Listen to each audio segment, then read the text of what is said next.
Hello, ladies and gentlemen. My name is Sarah, and God, it's full in here. And I'm getting a little bit nervous to make sure that I moderate all of this well, because the panel that is just coming up is going to be amazing. It's going to be about the social evolution and how that's kind of enhanced or perhaps hindered or augmented by all the technological systems that we see around us.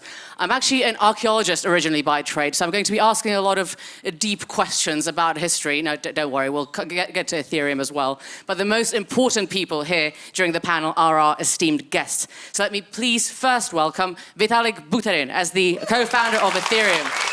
Please.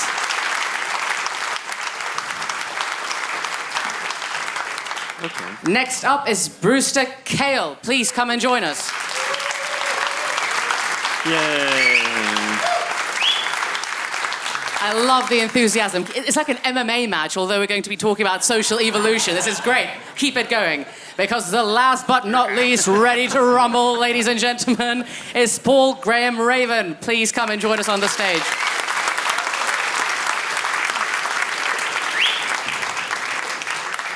Also, please think of questions, because we have a mere 50 minutes. If you're on the live stream, you can ask questions there. And then while you're sitting in the audience, you can think of something really clever to say to impress the rest of your peers and to gain social capital for the party afterwards. So, gentlemen, my first question, we kind of discussed this a little bit in the background and backstage, which is about social evolution and the access to information, because historically it's been the access to information that has kind of really determined who holds the power and who doesn't hold the power. And if we consider the first ciphers come from 1900 BC, ancient Egypt, you have the Caesar cipher as well, where the act of ciphering and kind of siloing information away from people was always a very key strategic element of pretty much every civilization. We've now got technology that kind of really enables that, democratizes that. How do you feel that is going to change social structure in, say, 10, 20 years' time, with more people having access to information that they otherwise wouldn't have? Vitalik. Sorry, I ambushed you there a little bit. But, sorry, can you just like what the question is? That's a good point. Yeah, I get carried away. Sorry, yeah, I get carried away with archaeology, and then we end up like this. Mm-hmm. So, how do you think more people having access to information they otherwise wouldn't have access to, how do you think that's going to change social structures? I mean, I think it's changed social structures in a lot of ways already. Like, one of them is just like empowering people who are kind of far from, the centers of the world, whether that's physical centers or centers of the social graph, and giving people opportunities to kind of go and independently build and create things, and even kind of work their way into society instead of sort of permanently being stuck on the outside. Like, I think this is, I think this is true in the history of a lot of people in the crypto space, right? I think, one of the things that is unique in crypto, even compared to a lot of other tech industries, is like just how geographically distributed it is, right? And how people were basically located in all parts of the world were able to kind of get in. Find it on the internet, finds the community on the internet, get in, start building things, and become full contributors and very active participants in the ecosystem and in the community, right? And that's something that I think has been very positive, and that's definitely something that's far from being true of every technology, right? There's definitely technologies that just kind of end up being much more siloed, but even technologies that don't start that way sometimes can become more that way over time, right? But I think from what we've seen in first the Bitcoin space, but in the crypto space in particular, we've seen a lot of that happen, and I think it really has given a lot of opportunity to people in all kinds of places. Brilliant, thank you. And I've got another question that I'm going to ambush you with later about the determinism of social hierarchy, but just let that stew for a little bit. I'm going to turn my sights, the Eye of Sauron, onto Brewster now. We had a fantastic discussion on Wednesday already about transhumanism, and we had this amazing symposium that Josef put together because he's brilliant. And one of the things that kind of came up was the principle of the internet and the democratization of information through the internet. Yes. And I'm just curious about how you feel giving people access to that information really changes the way that people perceive the status quo around them, whether you see, for example, people rebelling more, whether people want to access information in a whole new different way. Like, why do you feel that your job and what you're doing with the Internet Archives is so important for civilization? Well, obviously, it's so important for civilization. But basically, it's just a riff on the promises that we've been making over many years. The article "As We May Think" by Vannevar Bush completely holds up. It's from 1945, where you take the dream of Ted Nelson and Xanadu, Tim Berners-Lee's World Wide Web. And it wasn't just going and making universal access to all knowledge. It was making it so that we had network publishing, such that people can have a voice. Because, I don't know, growing up in the 70s and 80s, it felt like life was happening to us. We were told what history was. We were given this stuff. And not only did we not see ourselves in that, it didn't turn out to be accurate. So can we not only make it so we can get access to lots more different sources, but then put ourselves out there? And now we kind of have it, and it's havoc. Right? And we now have an ability to go, and everybody has an opinion. Everybody votes with a like button or whatever. And suddenly our democracies start to look like they're wobbling somewhat because of this. So I think we're got a bit of abundance going, but a very selective abundance. We're missing a lot of the basic information out there. Just take the books. The 20th century is almost completely denied to this generation. And it's based on just crappy copyright laws, and now we have incredibly large companies going and squelching it. So we have this technology towards access to information, and it's sort of being selectively distorted in weird ways. That's a good thing for a technologist, because it's like, hey, we got some problems to solve. Let's go and keep building on this thing. Let's not go back, but we've got some problems to solve. Thank you very much. You mentioned two very important keywords, history and democracy, which we'll be kind of oscillating around today as well. And I want to turn my sights onto Paul, because you mentioned, amongst other things, that you're, apart from the fact that you live with a cat, some guitars, and sufficient books to constitute an insurance invalidating fire hazard, which I'm a very big fan of. You mentioned that you're a critic of science fiction. And it feels to me that humanity, ever since Lovecraft and even before, has kind of like has their sights on the parallel worlds. Like, what if we had a different social structure? What if we lived differently? What if different groups of people had power apart from other groups of people? Do you feel that maybe democracy is a tenable social system? Do you think that we're heading towards a utopia, dystopia? How do you feel science fiction actually playing out in our daily lives? I mean, it's kind of a commonplace of science fiction scholarship to, one of the many truisms of science fiction scholarship is, and it has a variable value of truth, but we often say that science fiction isn't about the future, it's about the time in which it's written.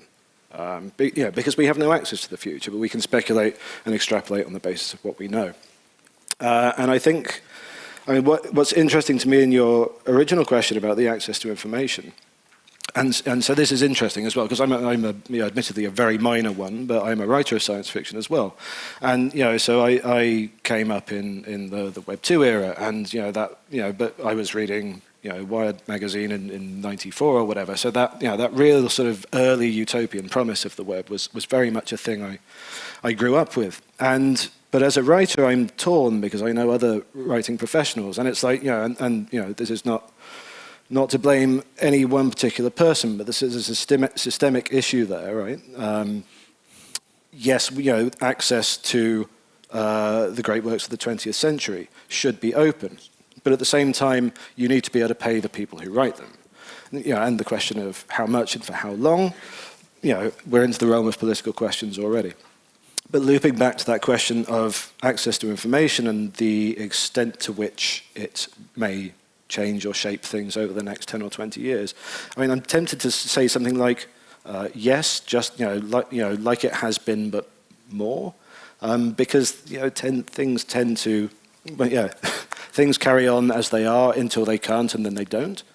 But it's one thing to talk about access to information, and Brewster made this point, right? Is that, we have access to so much information now, like an insane, more information than we could consume in a lifetime if we never slept and we literally poured it straight into our eyeballs.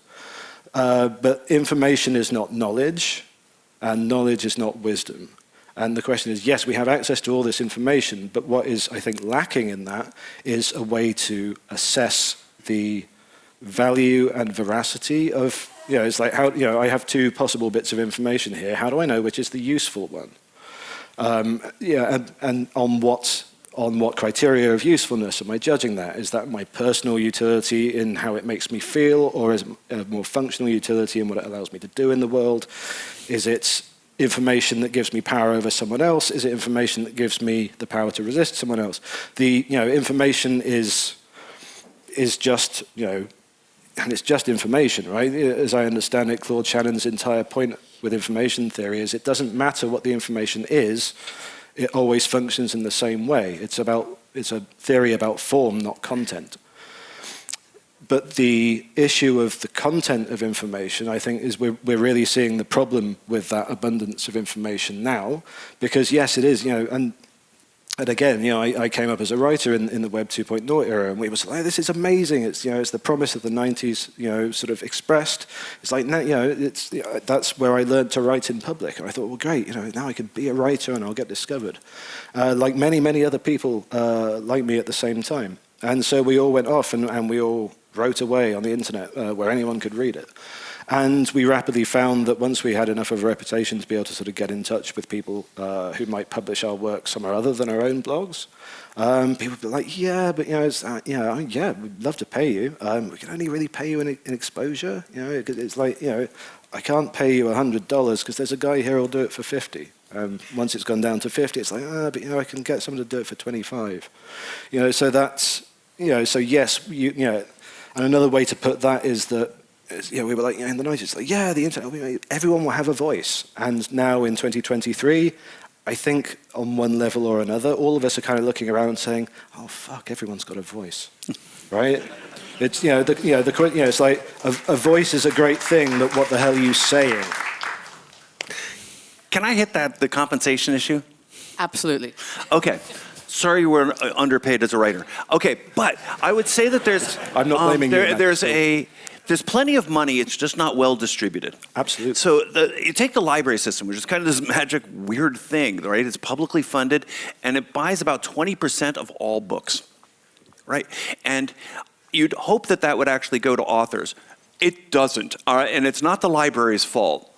So there, in terms of what you actually get out of a book deal is and out of the ebook section of it often is nothing. So I'd say there's we have a technology problem for going and distributing money well, and this is the perfect group to try to start to address how can you actually go and make money by publishing on the net. And right now it's go through iTunes or whatever it is, or Amazon, or Simon & Schuster or Penguin Random House, and you'll get right? And it doesn't make any sense. And so if we can go and make some better systems for moving this around, or take the universities. The university's top line revenue of a university, about 1.5% to 3% of it goes to the library. And that is supposed to go and buy all this stuff for the students. How there's the whole problem of academic publishing, where it's all the writing is done for free, but the publishers end up with both control and the money. It's like we have to pay them to publish us. Yeah, gee whiz. You have to pay them so you can read it. I think we have some breakdowns here. I think we've got the right light. But we're missing some of the technologies. We need better sets of information available that we can build around, have it be more open and more reusable within the internet structures, having compensation but not overwrites in so that everything is tied up in some obligations on some chain, some place that may not exist anymore, right? We libraries look in the long term. So how do we go and make all of this this vision come true? There's still some real things missing. But we have people's attention, and I'd say actually one of the difficulties is we've kind of conned everybody into saying, hey, you don't need to go to the library. Just look at your screen. You'll get all the answers you need. It's like, there's some problems to that vision in its current implementation. So let's see if we can fight through some of these hopefully localized troughs towards making it work a bit better for more people. We need probably like 3 hours for this panel. There's a lot of things that you guys opened. The first one is the idea of a sophocracy, which is basically you have knowledge, then you have the wisdom. So you have the interpretation that is seen as being the one that is the correct interpretation of the information, which for a historian is always that's always very, very dangerous because history is one huge PR campaign. Also, I'm also sorry that you're underpaid as a writer coming from a scientist. Oh, yeah, I mostly feel not you. paid at all. I feel you, as I said. It's fine. That wasn't meant to be a tiny violin thing. I was illustrating the problem with the case I knew best. But one of the things that we're dealing with right now, for example, as a research group, is that it's very difficult to get something patented, especially if you're in the humanities. That's extremely difficult. And actually holding on to knowledge or having the hierarchy of saying this knowledge is the correct one to then disseminate to the masses, as it were, is a very, very kind of tenuous thing to do, which is why decentralization, decentralized science is one of the things that is really exciting me lately. And I want to ask you, Vitalik, we discussed also on Wednesday how the decentralization and the decentralized access to information, but also the decentralized ability to build communities is a whole new force in the world when the world has really been formed by, as I mentioned, history being one huge PR campaign. So the kind of ethos of Ethereum and like the way that you approach the whole kind of grid and the whole kind of like setup, how do you feel that it ties into these concepts? Trying to think. It's a very broad question. I'm just trying to think what parts of it I should get into. And I think like one just really important thing is that a lot just like having the power to do like pretty much anything goes up a lot when you're doing things as a community, right? And like even in Ethereum, like there's a lot of examples of things like cooperation between different layer 2 platforms, cooperation between different wallets, constantly making sure that developers and users in different parts of the ecosystem are talking to each other, right? Like these are all things where if they did not happen, then like the ecosystem, a lot of actors would really be kind of fighting, or at least going in incompatible directions a lot more, right? Like if I mentioned yesterday that like people should be not building empires but building tools. But like if you're going to be building a tool, then like you have to have some trust that the that the parts of the ecosystem that your tool is going to plug into are going to like actually exist, and that there's some benefit in trying and making sacrifices to be compatible with that, instead of like basically trying to go at it all alone and thinking that you can create this like clean and really sleek ecosystem where everything is picture perfect and amazing because you control every piece from top to bottom. And that's something that I think has it's benefited Ethereum a lot when it's happened, and it's definitely hurt Ethereum in those times when it hasn't happened. And it's something that's I think going to be relevant to a lot of other communities and just groups of people who care about things too, right? Like so there's concerns that we're creating a technological future where things are like very proprietary, right? And like one of the reasons why this happens is that if you as a developer go and join a proprietary thing, like you immediately have a support structure. You immediately have someone paying your salaries. You immediately have someone bringing you in and putting you in touch with all of the other people developing stuff because they're in the same company. You get the support structure. But then if you are part of trying to build something different, then like you're basically kind of all alone, right? And that's I think one of the things that it's important to do a good job of or like really getting past, right? Like a lot of the time when the open thing fails just like because the open thing is not doing a good enough job of coordinating. And like coordinating means a lot of things. Like it can mean standardization. It can also mean just like making sure that things are funded, right? Like there was that really terrible story from 5 years ago when there was like that bug, and I think it was a really important SSL library that like half the internet relied on, and it turned out that it was dependent on like 2 volunteers with $4,000 of funding or something, and it's. Like, no, like we can't actually be doing that. And like, people actually have to be like, going and like actually thinking about these things as opposed to thinking there's like magical actors that are somewhere that, make the good things happen. And yeah, like just, having forces that like actually push in those directions that are actually strong is often just like all by itself one of the really important ingredients, right? Because if you don't have that, then like it basically is a matter of like users are going to flock around, what is the strongest network effect that's being run by, some powerful company, and that just turns into this kind of conflict of empires that we've known for thousands of years, just on a more digital level. I've got a follow-up question on that. I'm going to try to keep it as succinct as possible. I just get too excited and then I ask like 10 questions within one, so I'm sorry about that. But how do you prevent Ethereum from becoming an empire? Because like on one hand, you're building the tools. On the other hand, humans are humans. And despite the fact that we spent 99% of our time as hunter-gatherers on this earth, ever since we started building tools and scaling as civilizations, we have tended to go towards centralization and hierarchy. So are there any systems in place to make sure that Ethereum doesn't become a centralized behemoth? Yeah, it's a good question. I think one of the really nice things that the foundation has going for it is that I think a lot of the core people involved like really don't want to become the centralized king. Like nobody really has like a dream of being the next Mark Zuckerberg. Like people like there's more people that just like wants to retire in 5 years and like but wants to know that the thing that they're going to leave behind will actually be sustainable and stable, right? Like people. Like there's a lot of people who are like actively, averse to having power, and our executive director, Ayemi Aguchi, talks a lot about the philosophy of subtraction, which is basically that instead of the Ethereum Foundation trying to act like a permanent manager of the ecosystem, like the foundation has this explicit goal of like, we are going to, like our job is to empower outside actors to, grow and become stronger and become more independent over time.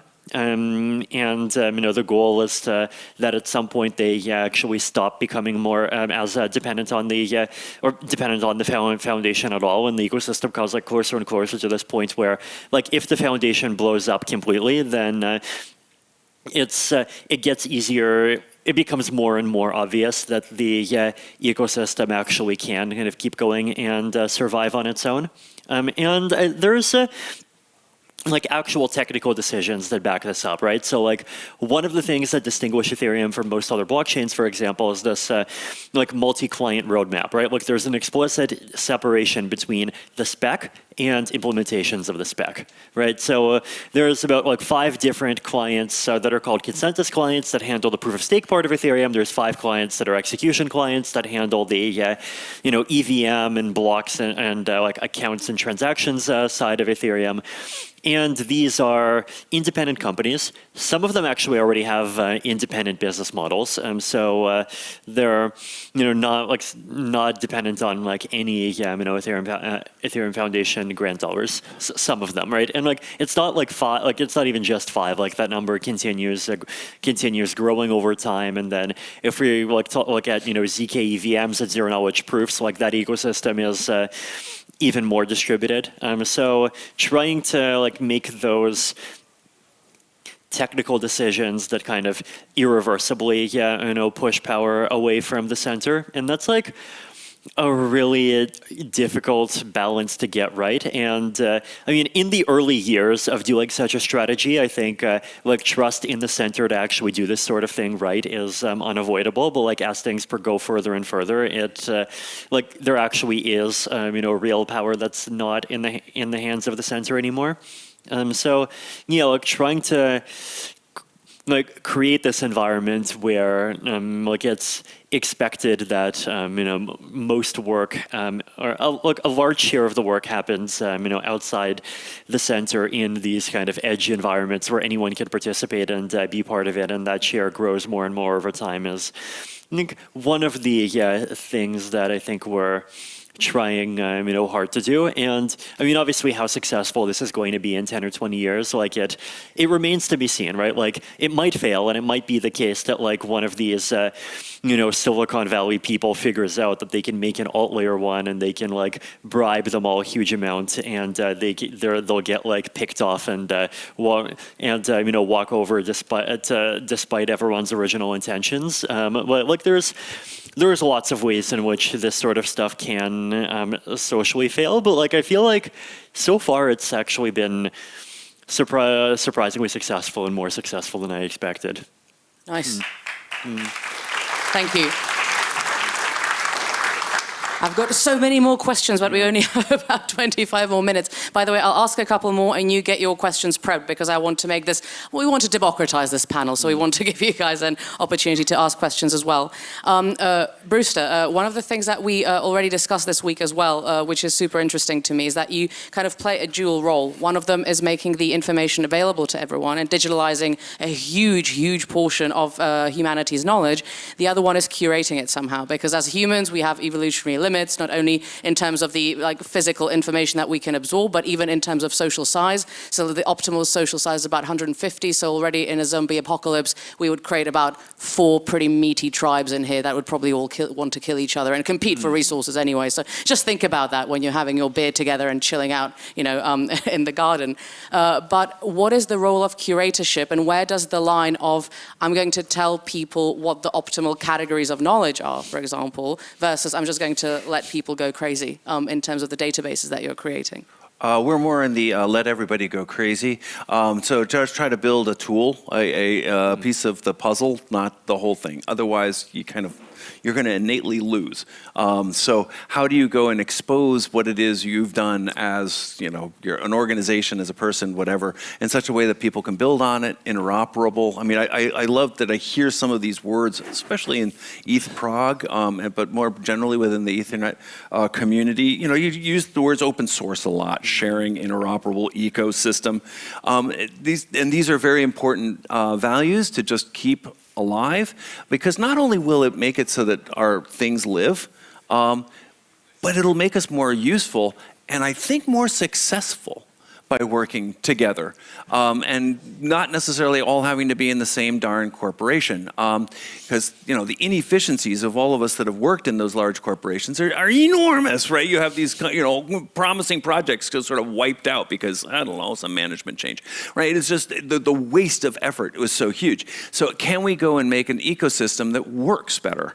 And I think it starts by going and keeping the dream alive, because yes, there's technology components, but at the end of the day, it's communities.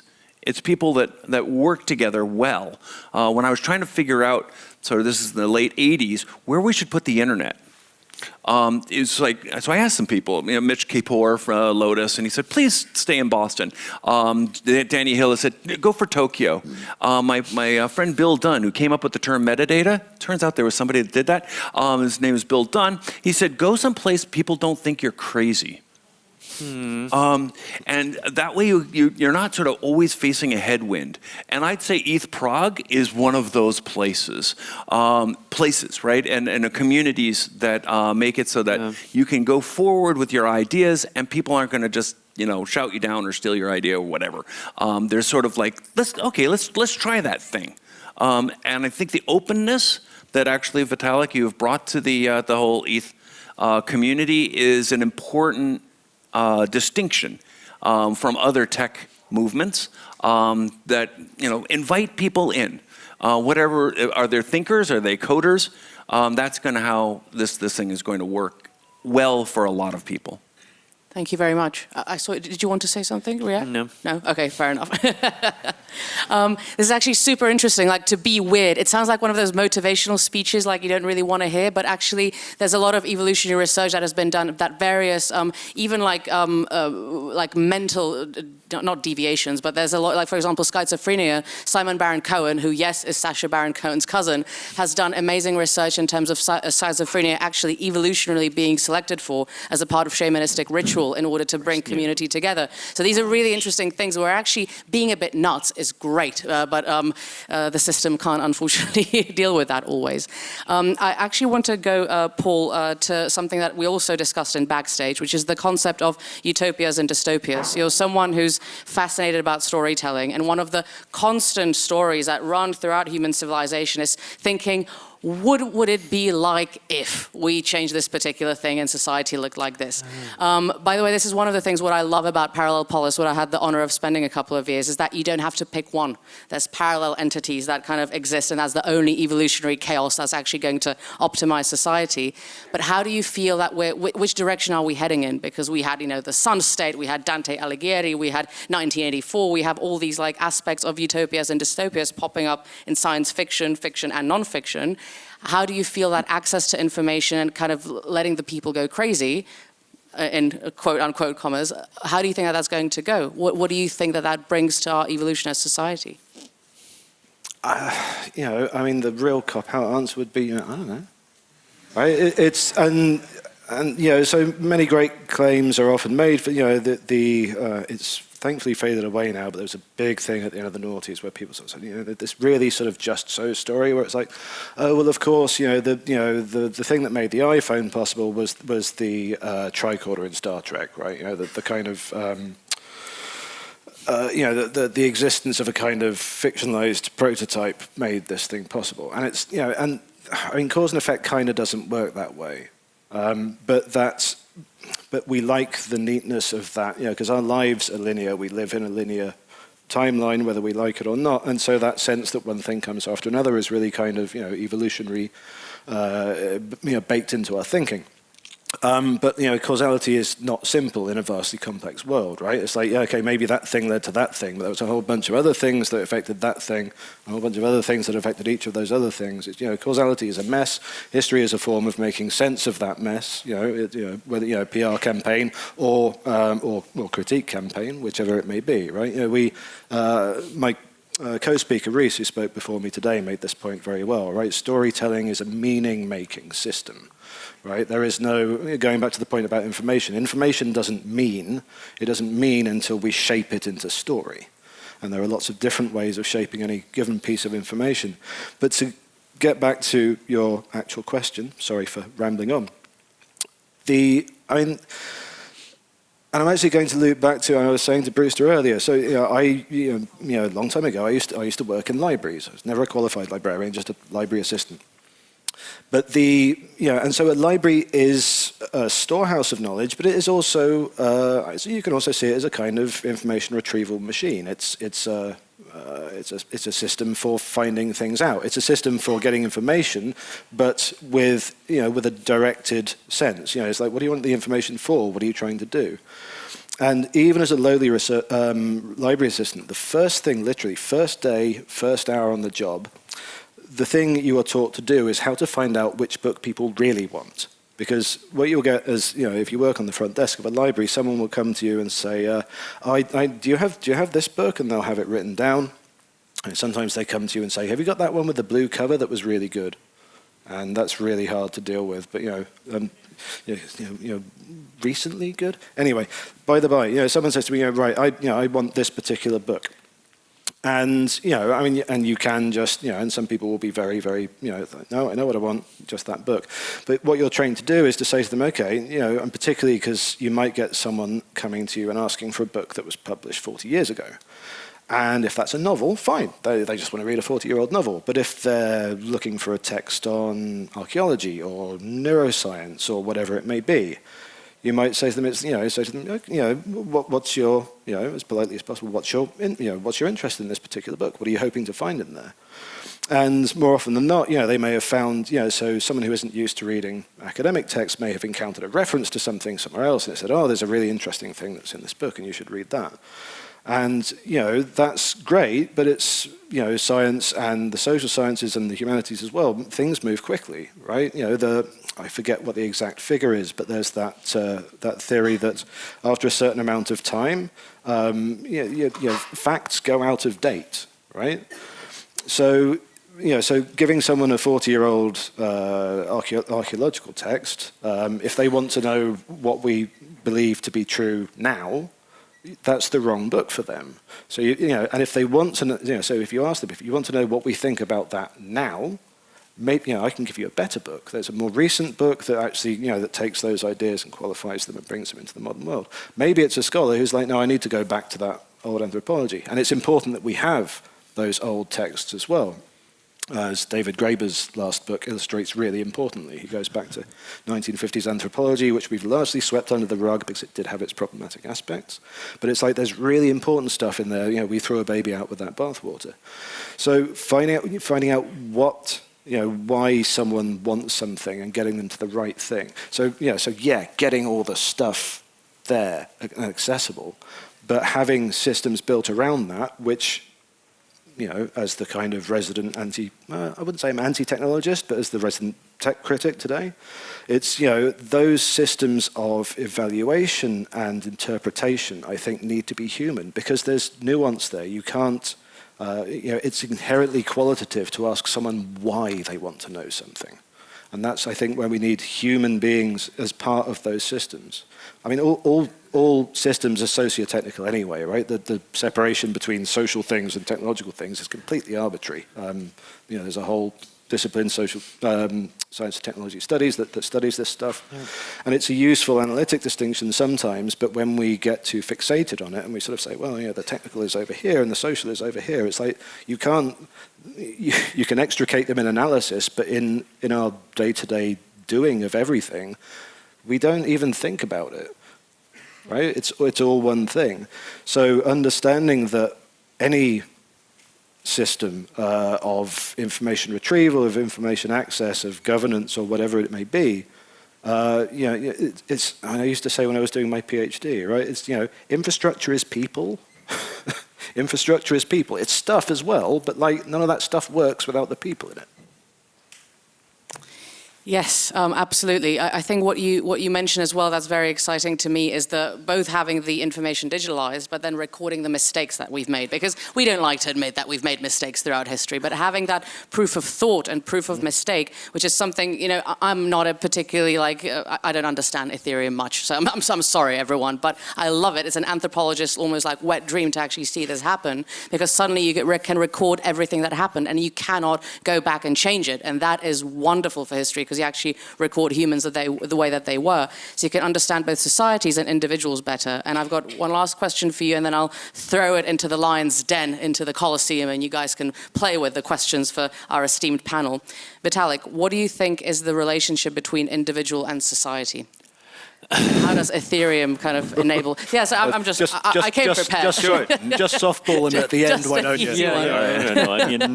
I don't know. Individuals have lots of relationships with other individuals and with society. I think it depends on the direction you want to take. You want to take the question, right? I think it's sometimes easier to ask how does the relationship between individuals and society get changed by different events happening or different technologies or different changes to social structure, for example, right? And the kinds of the kinds of questions that you can ask is like the question of distribution of power, right? Which is like what kinds of things do people have the ability to do independently, and what kinds of things actually end up being bottom up as opposed to ending up being top down, right? So, like one of the analogies from deep history, and like I hear sometimes is kind of the difference between bows and guns, right? As military hardware, and like the big the early guns were actually like less effective than bows at the time, right? But there was a difference, which is that using a bow required you to be a specialist and have years of training. Whereas like if you had a gun, then like they're less effective, but any random farmer could go and shoot one, right? And like that's something that actually changed the balance of power, disempowered aristocracies, or at least contributed to that process and all kinds of things, right? And like you can make similar kinds of analyses about individual technologies. Like if you look at like AI, right? Like one of the worries that I have about AI is that it is in a lot of ways a centralizing force, right?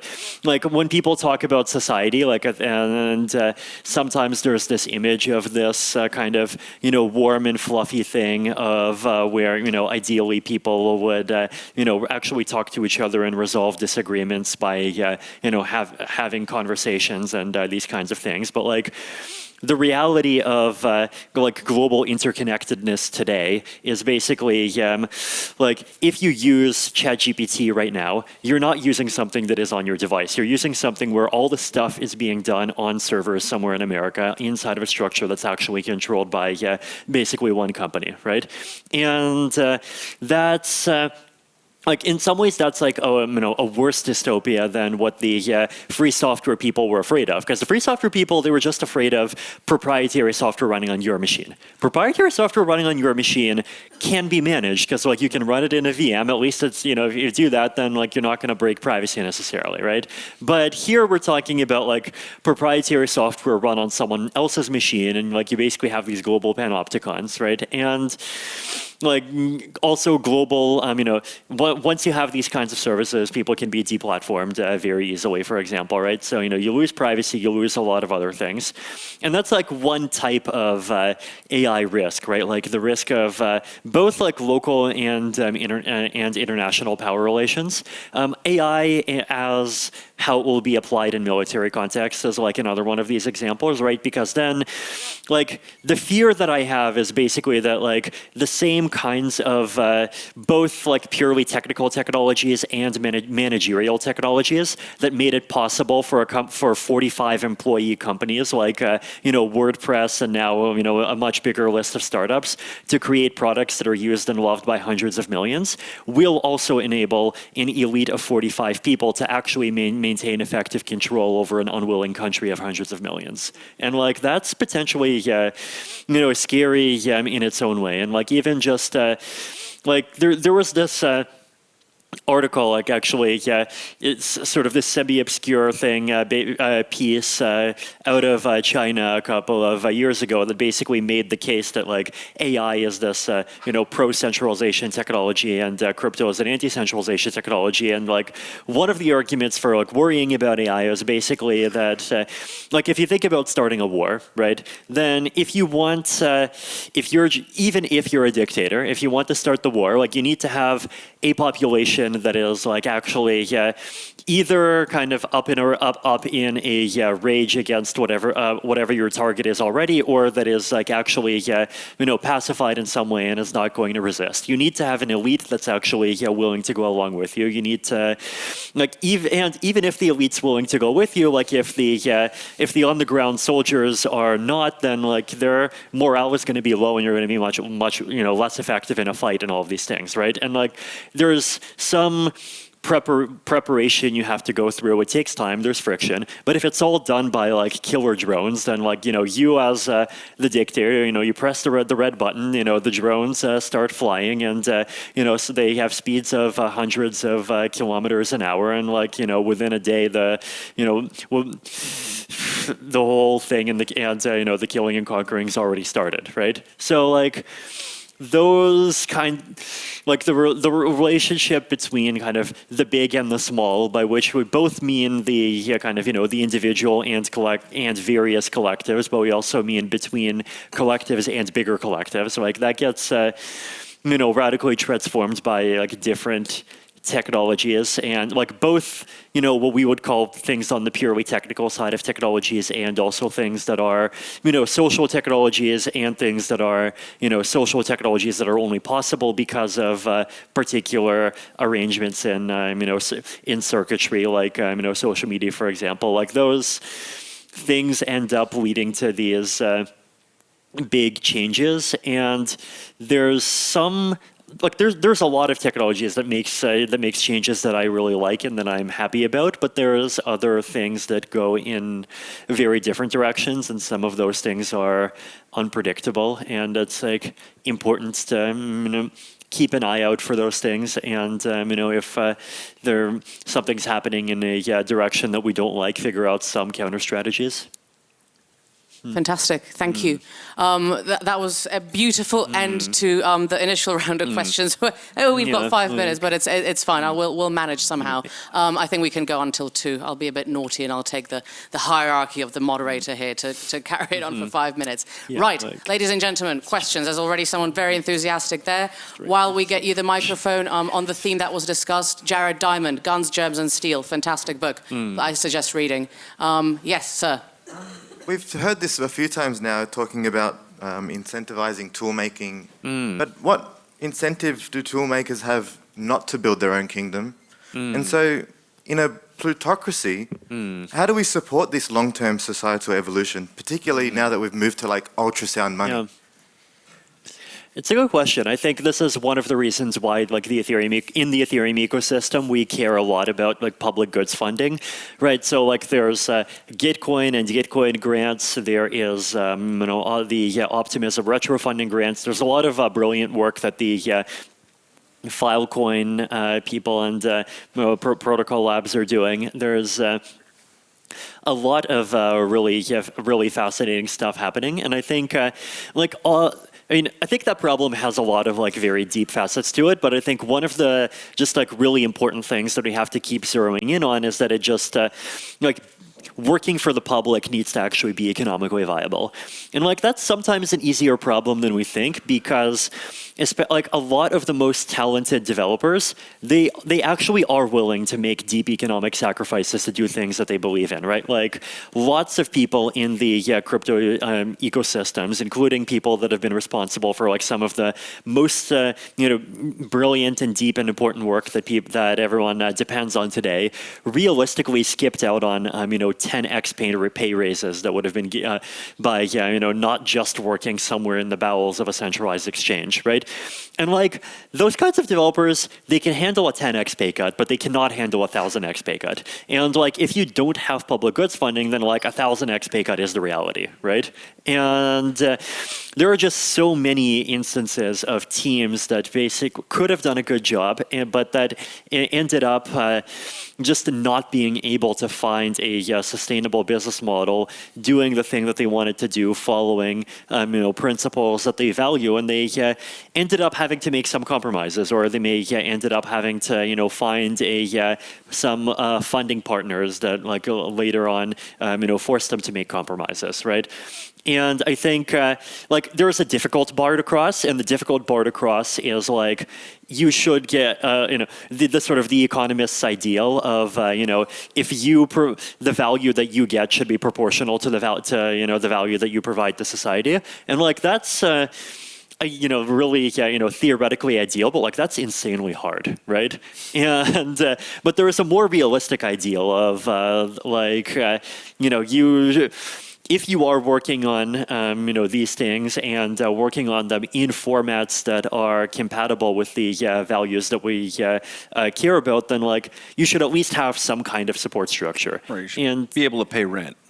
Exactly. You should be able to pay rent. You should have even get things that you would not be able to get otherwise, like communities that kind of support you and are an initial kind of user base and like help the project along in various non-financial ways, but at the same time, actually be able to pay rent, actually be able to pay for infrastructure, and like basically be not have to be this like very small scale thing that lives out of garages and can never really scale beyond like 8 people that end up giving up after 3 years. And so I'm very glad that stuff that like Optimism Retro grants and Gitcoin quadratic funding and all of these things are happening. But like there's challenges in those ecosystems, like attribution, like figuring out even like what thing deserves how much funding is like a simple one. Like it's I'd love to keep seeing more emphasis on that. And if I can suggest another book on that front, Pierre Bourdieu from the 70s on social capital, because imagine if you could pay with educational and social capital and not cash. And that just the fact that you're educated and a good person would be enough, and you wouldn't have to have anything in your account. Right. Everyone's pointing in various directions, but there seems to be someone with a microphone already. With the conch. Yes, Barbara, it's yours. Yeah. Okay, first things first. I would like to greet Mr. Raven as one writer to another. And I would like to ask, do you think that writing and publishing has any future? And how do you envision such a future? Thank you. I hope so. I mean, people are going to write stuff. I mean, the instinct to tell stories and share them is as old as, I dare say, possibly boldly in this room, maybe even older than cryptography. People are going to do that because, like I say, it's a meaning-making technology. I often say that language is the operating system of human culture. It's like, yeah, you guys code in code, but it's like I code at the OS level, bro. Yeah. We're always going to tell stories. The media in which we tell them, I mean, because there's, people write for books, but people write for TV, people write for radio, people write for podcasts, and whether you actually write or whether you type or whether you dictate, the medium and the tools change, but the storytelling persists. That will not go away. Will it be viable? I mean, I suppose you mean financially. So not hugely hopeful in the short term, but I think we will find a way, because if you can't let, storytelling is kind of infrastructure as well, right? In the same way that you need those people doing those important things. In the same way that, and there's the infrastructure of firms doing this important work. But, I think those same things about, these people should be able to pay themselves properly and make rent and stuff, that applies to like the people who clean our sewers, who are not often paid as well as software engineers. It should apply to people who look after our children when we're doing our important jobs. It's like people should be paid well to do important stuff. How important is storytelling? I think it's very important, but I'm not sure how we decide.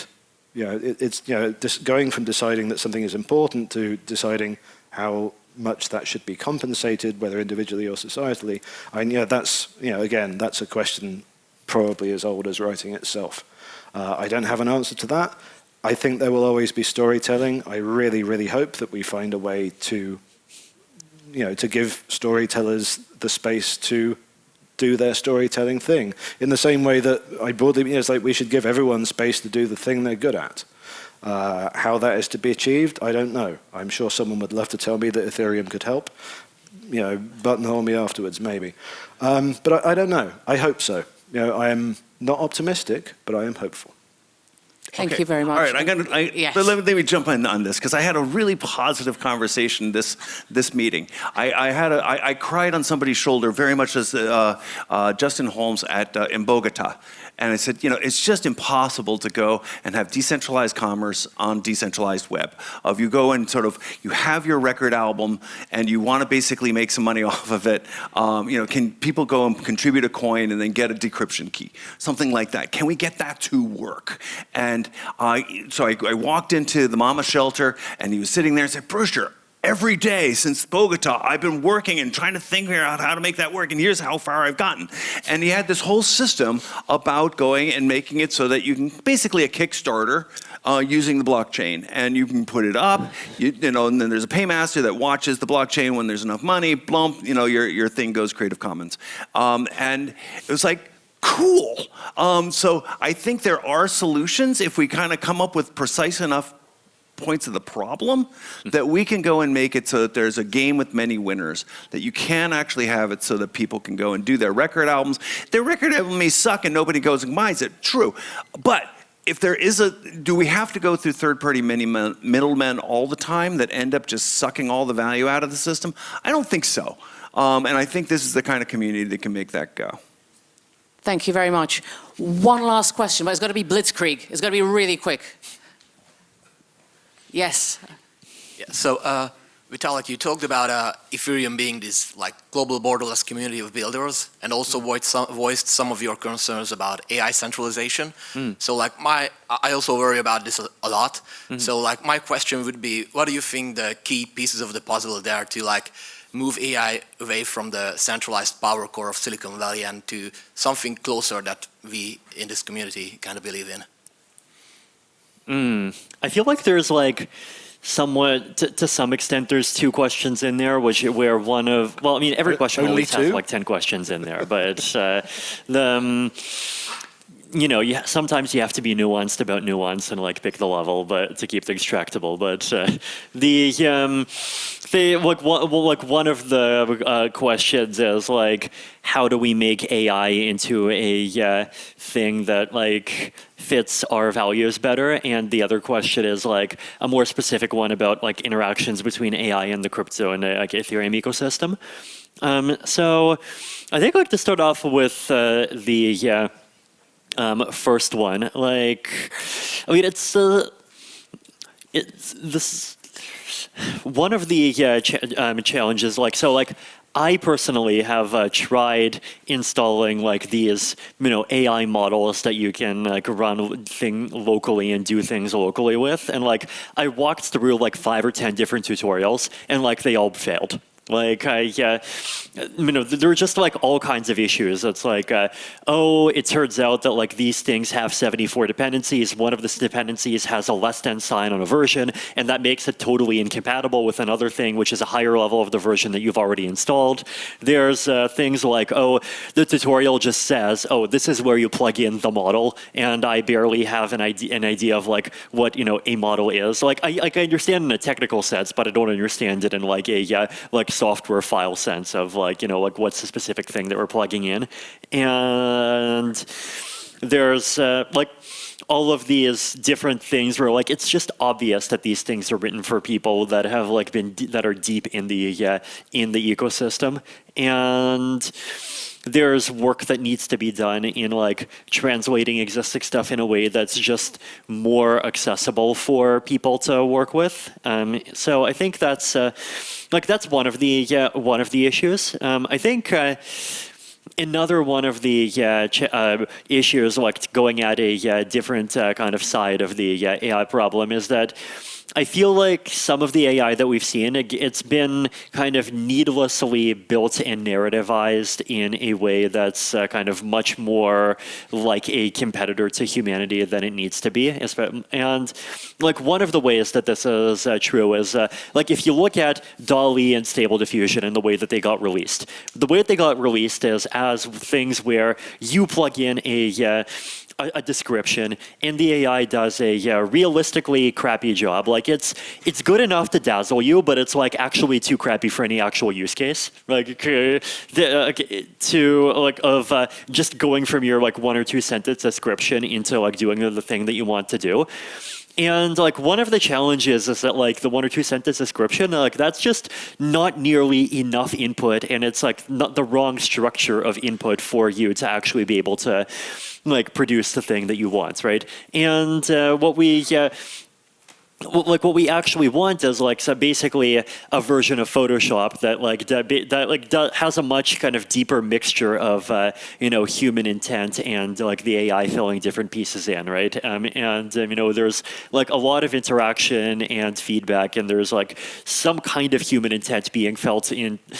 Like the feedback between like what the screen shows you and human being able to like actually provide more input into like no like this is the thing that I actually want. So like it needs to happen on the order of like once a second, right? Because that's how what like that's how like computer aided creative processes like happen today, right? And the thing that's being built is like you give your description and then the AI does everything, and then you don't really have like good ways of adding finishing touches. And that's like it's both a worse product and it's also like it contributes to this narrative where like instead of the AI is like killing 40% of jobs instead of the AI killing 40% of your job, which is like actually what you want, right? Because like what we don't want is like there's like one vision is like, with this stuff, people are not going to be authors anymore because we'll have like robots write novels. But another vision is like, with this stuff, we can disrupt the heck out of Hollywood